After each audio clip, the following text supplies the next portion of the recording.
नमस्कार। आज की वीडियो में हम लोग करंट अफेयर्स के एक बहुत ही लेटेस्ट और बहुत ही महत्वपूर्ण टॉपिक पर चर्चा करने वाले हैं। नागरिकता संशोधन अधिनियम या कानून 2019 जो कि कल लागू हुआ है, उसके बारे में विस्तार से जानेंगे। असम में उसको लेकर विवाद क्यों हो रहा है या जो अन्य राज्यों में विवाद है उसके बारे में जानेंगे। और आपको ये बता दें कि ये इतना महत्वपूर्ण टॉपिक है कि ये प्री में तो आएगा ही आएगा, मेंस के लिए बहुत महत्वपूर्ण है। खासकर जो लोग पीसीएस की तैयारी कर रहे हैं उनके लिए जीएस का जो सेकंड पेपर होता है पॉलिटी, उसमें ये बहुत ही महत्वपूर्ण भूमिका निभाएगा। ओके, चलिए शुरुआत करते हैं। सबसे पहले बात कर लेते हैं नागरिकता संशोधन अधिनियम या सीएए जिसको कहा जाता है, उसका फुल फॉर्म क्या होता है? सिटीजनशिप अमेंडमेंट एक्ट या नागरिकता संशोधन अधिनियम या कानून। ओके, ये पारित कब हुआ? दिसंबर 2019 में लोकसभा और राज्यसभा में ये पास हो गया था, पारित हो गया था। उसके बाद 10 जनवरी 2020 को राष्ट्रपति द्वारा भी इसको मंजूरी दे दी गई थी। लेकिन ये लागू कल यानी 11 मार्च 2024 को केंद्रीय गृह मंत्रालय द्वारा एक अधिसूचना जारी की गई, जिसके बाद ये तय हुआ कि पूरे भारत में नागरिकता संशोधन अधिनियम अब लागू हो गया है। तो यहाँ पर सबसे पहला सवाल तो यही है कि ये जब 2019-20 में ही पारित हो गया था तो फिर इसको लागू होने में इतना देर क्यों हुआ? तो मैं आपको बताना चाहता हूँ। देखिए, कानून पारित करने का काम संसद का है और उसको लागू करने का काम सरकार का होता है। ओके, और जब किसी कानून को पारित किया जाता है, संसद में उसको रखा जाता है, तो उसके कुछ बहुत ही महत्वपूर्ण बिंदु पर ही चर्चा की जाती है। सभी बिंदुओं पर चर्चा नहीं की जाती है। जो छोटे छोटे पॉइंट होते हैं उसको बाद में सरकार द्वारा फैसले लिए जाते हैं, उसके लिए सरकार द्वारा नियम बनाए जाते हैं। और ये बहुत ही महत्वपूर्ण और बहुत ही संवेदनशील विषय था। इसको 2020 में जब ये पारित हुआ तो भी इसको लेकर काफ़ी ज़्यादा प्रदर्शन वगैरह हुए थे। तो इसको देखते हुए सरकार ने इसके एक एक नियम को बहुत ही समझा, परखा, और बीच में कोरोना की वजह से भी कुछ डिले हुआ और अंत में अब जाकर ये 11 मार्च 2024 को सीएए लागू हुआ है। ओके, इसके प्रावधान क्या हैं? देखिए, इसका सीधा सा प्रावधान यही है कि इसके तहत 31 दिसंबर 2014 से पहले 3 पड़ोसी देश, कौन कौन से? पाकिस्तान, बांग्लादेश और अफ़गानिस्तान से आए हुए गैर मुस्लिम शरणार्थी, यानी जो मुस्लिम ना हो, ऐसे 6 धर्म के लोग। कितने धर्म? 6 धर्म। कौन कौन से? हिंदू, सिख, बौद्ध, जैन, पारसी और ईसाई। इनको भारत की नागरिकता प्रदान की जाएगी। और इसके लिए नागरिकता अधिनियम 1955 में संशोधन भी किया गया है। अब इसमें आपके लिए महत्वपूर्ण बात क्या है प्री के लिहाज से? आप लोग इसमें 3 बातें याद रखिएगा। पहली तो जो इसकी कट ऑफ डेट है 31 दिसंबर 2014, उससे पहले आया होना चाहिए कि, और सिर्फ 3 देशों से। कौन कौन से? पाकिस्तान, बांग्लादेश और अफ़गानिस्तान से। और 6 धर्मों के लोग, मुस्लिम धर्म को छोड़कर हिंदू, सिख, बौद्ध, जैन, पारसी और ईसाई धर्म के लोग जो 31 दिसंबर 2014 से पहले पाकिस्तान, बांग्लादेश और अफ़गानिस्तान से आकर भारत में बसे हैं, उनको भारत की नागरिकता आसानी से दी जाएगी। ऐसा सीएए जो 2019 है वो प्रावधान करता है। ओके, सीधा और सिंपल सा यही है। ठीक है। अच्छा, ये 2020 में पारित हुआ, 2024 में लागू हो रहा है। तो इसमें ऐसे कौन से नए नियम आए जिसके लिए इसको इतना समय लगा लागू होने में? तो इसके नए नियम जानते हैं क्या हैं? देखिए, नए नियम यही है, सीए 2019 के माध्यम से सभी पात्र लोग ऑनलाइन आवेदन कर सकेंगे और उसके लिए सरकार ने, गृह मंत्रालय ने एक ऑनलाइन वेबसाइट भी जारी की है। ओके, पात्रता के दस्तावेज पेश करना अनिवार्य है।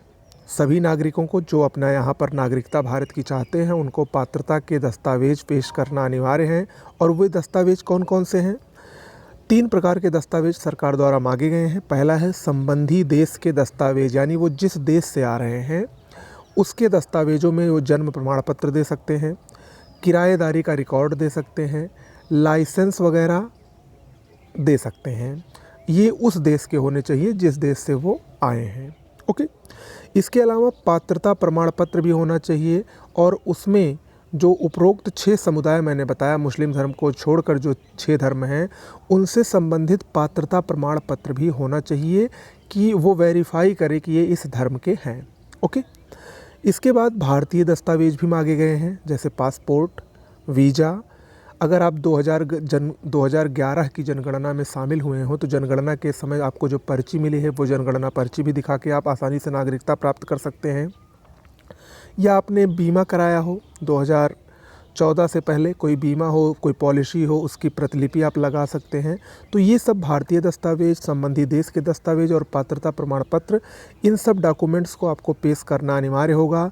और जब आप इसको पेश करेंगे तो उसके बाद एक उच्चाधिकार प्राप्त समिति बनाई जाएगी, जिसके द्वारा इन आवेदनों की जाँच की जाएगी और उसके बाद वो डिसाइड किया जाएगा कि आप नागरिकता प्रदान किए जाने के पात्र हैं अथवा नहीं हैं। ओके। नागरिकता प्राप्त करने के लिए जो संविधान में कहा गया है कि कम से कम 12 वर्ष से उसको भारत का नागरिक होना चाहिए, उसको इसमें घटाया गया है। यानी नागरिकता प्राप्त करने के लिए निवास की अवधि, भारत में निवास की अवधि 12 वर्ष से घटा के 8 वर्ष की गई है। यानी अगर कोई व्यक्ति 8 वर्ष से भी भारत में रह रहा हो तो भी उसको नागरिकता प्रदान की जाएगी, बशर्ते वो 31 दिसंबर 2014 से पहले भारत में आया हो। ओके।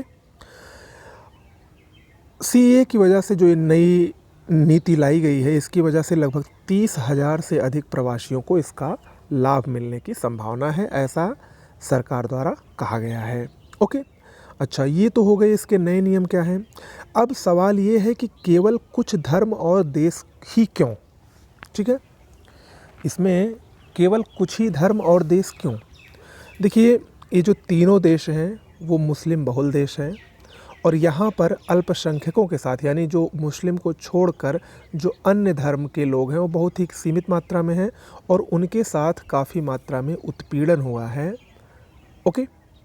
इसी के लिए अब आते हैं सीएए की आलोचना। देखिए, सीएए की हर तरफ आलोचना भी हो रही है, कुछ लोग इसको अच्छा बता रहे हैं, कुछ लोग इसको गलत बता रहे हैं। तो वो आलोचना के पॉइंट्स क्या हैं, किन किन स्तर पे आलोचना हो रही है? पहला पॉइंट है, सीएए में ये बताया गया है कि ये विशेष समुदाय को लक्षित कर रहा है। यानी जो एक विशेष समुदाय है मुस्लिम वर्ग, उसी को ये लक्षित कर रहा है। तो ये इसकी आलोचना का सबसे प्रमुख बिंदु है कि ये मुसलमानों को लक्षित कर रहा है। द्विपक्षीय संबंधों में बाधा दूसरा इसकी आलोचना का कारण है। माना ये जा रहा है, ये कह रहे हैं लोग कि ये जो तीन स्पेशली देश हैं, खासकर अफ़गानिस्तान, बांग्लादेश और पाकिस्तान, इसकी वजह से, सीएए की वजह से इन तीनों देशों के मध्य आपस में जो द्विपक्षीय संबंध हैं उसमें नकारात्मकता फैलेगी, उसमें बाधा आ सकती है। मौलिक अधिकारों के खिलाफ, देखिए जो आर्टिकल 14 है कि सभी धर्मों की समानता का जो संरक्षण माना जाता है, सभी धर्मों का समान रूप से संरक्षण, उसको भी ये कहीं ना कहीं अफेक्ट कर रहा है, ऐसा मानना है। ओके। क्योंकि इससे एक विशेष जो समुदाय है, विशेष धर्म है, वो लक्षित हो रहा है। ओके। इसके अलावा प्रकृति में खुद ही भेदभावपूर्ण है, इसका डिस्क्रिमिनेशन, ये खुद ही नेचुरली डिस्क्रिमिनेशन इसका हो रहा है। खासकर इसमें जो 3 देश के ही स्पेशल लोग शामिल किए गए हैं और श्रीलंका में जो तमिल समुदाय हैं उनकी भी आबादी अच्छी खासी है और वो लोग भी काफ़ी ज़्यादा प्रताड़ना के शिकार हैं, लेकिन उनको इसमें शामिल नहीं किया गया है। म्यांमार के जो हिंदू रोहिंग्या समुदाय हैं वो भी काफ़ी मात्रा में है और वो भी काफ़ी प्रताड़ना का शिकार हैं, उनको भी इसमें नहीं शामिल किया गया है। इसके अलावा जो अहमदिया मुसलमान हैं पाकिस्तान में, वो भी काफ़ी ज़्यादा प्रताड़ित होते हैं। पाकिस्तान में उनको मुसलमान ही नहीं माना जाता है, तो उनको भी इससे दूर रखा गया है। तो ये सब कुछ सीएए की कुछ पॉइंट्स हैं जो सीएए की आलोचना के प्रमुख कारण हैं। ओके। अच्छा, अब यहाँ पर आप लोगों ने देखा होगा, जब से कल से ये लागू हुआ है तब से असम में काफ़ी विरोध प्रदर्शन हो रहा है इसको लेकर। तो असम और सीएए का क्या संबंध है, इसको देख लेते हैं। देखिए, असम समझौता हुआ था 1985 में। उस समझौते में ये बताया गया था कि 25 मार्च 1971 के बाद बांग्लादेश से आने वाले अवैध प्रवासी, चाहे वो किसी भी धर्म के हों, उनको निर्वासित कर दिया जाएगा और उनको भारत की नागरिकता नहीं दी जाएगी। ऐसा 1985 में असम समझौते में कहा गया है। जबकि सीएए की कट ऑफ डेट 31 दिसंबर 2014 है। तो इन्हीं दो डेट्स को लेकर आपस में विरोधाभास हुआ है और यही असम के लोगों के विरोध का प्रमुख कारण है। हालांकि असम में बहुत सीमित ज़िलों में ये सीएए को लागू किया गया है। बाकी जो आदिवासी समुदाय का जहाँ पर प्रभुत्व है वहाँ पर सीएए को लागू नहीं किया गया है। लेकिन उसके बाद भी इस समझौते के खिलाफ होने की वजह से असम के लोग काफ़ी सीएए का विरोध कर रहे हैं। ओके, तो ये रहा आपका नागरिकता संशोधन अधिनियम 2019 के प्रमुख बातें। ये आपके प्री और मेंस के लिए बहुत ही महत्वपूर्ण है। इसकी पीडीएफ हमारे टेलीग्राम चैनल पर मिल जाएगी। डिस्क्रिप्शन बॉक्स में लिंक दिया गया है, उसको आप लोग ज्वाइन कर लीजिए। नमस्कार।